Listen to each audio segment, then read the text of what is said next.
আসসালামু আলাইকুম। KMC24 টিভির পক্ষ থেকে সকলকে জানাই শুভেচ্ছা ও অভিনন্দন।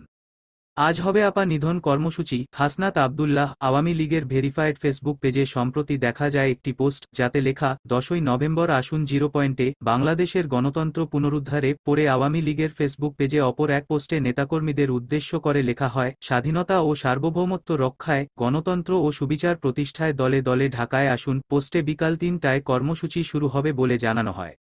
এই কর্মসূচির উত্তরে পাল্টা কর্মসূচি ঘোষণা করে বৈষম্যবিরোধী ছাত্র আন্দোলন। এই আন্দোলনের সমন্বয়ক হাসনাত আব্দুল্লাহ নিজের ভেরিফায়েড প্রোফাইলে করা পোস্টে রোববার 10ই নভেম্বর গণজমায়েতের ডাক দিয়ে লিখেছেন, পতিত স্বৈরাচার আওয়ামী লীগের বিচারের দাবিতে গণজমায়েত।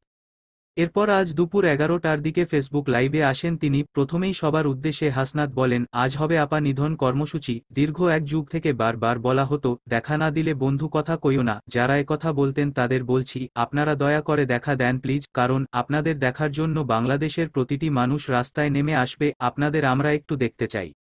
মূলত সাবেক প্রধানমন্ত্রী শেখ হাসিনাকে আপা সম্বোধন করেন হাসনাত। তিনি আরও বলেন, আপার বাহিনী যারা বিদেশে বসে নিজ দেশের বিরুদ্ধে ষড়যন্ত্র করছেন, তারা অন্তত একটা মিনিটের জন্য হলেও দেখা দিয়েন। দেশের মানুষ আপার বাহিনীর লোকজনকে একটু দেখতে চায়, সামনাসামনি কথা বলতে চায়। আওয়ামী লীগের সদস্যদের তিরস্কার করে হাসনাত বলেন, দেখেন, এত সহজ না। বিদেশের মাটিতে বসে পরিকল্পনা করা সহজ, কিন্তু যারা দেশের নানা প্রান্ত থেকে গণ অভ্যুত্থানে এসেছিল, তারা আপার প্রতিষ্ঠিত বাহিনীর বিরুদ্ধে কথা বলেছে। হাসনাত প্রশ্ন করেন, রাস্তায় এসে কাদের ভয় দেখান? ছাত্ররা সব ধরনের প্রতিষ্ঠিত বাহিনীর বিরুদ্ধে প্রতিরোধ করেছে, কথা বলেছে। যারা আপার বাহিনীদের উৎখাত করেছে, তারা কেন পালিয়ে যাবে?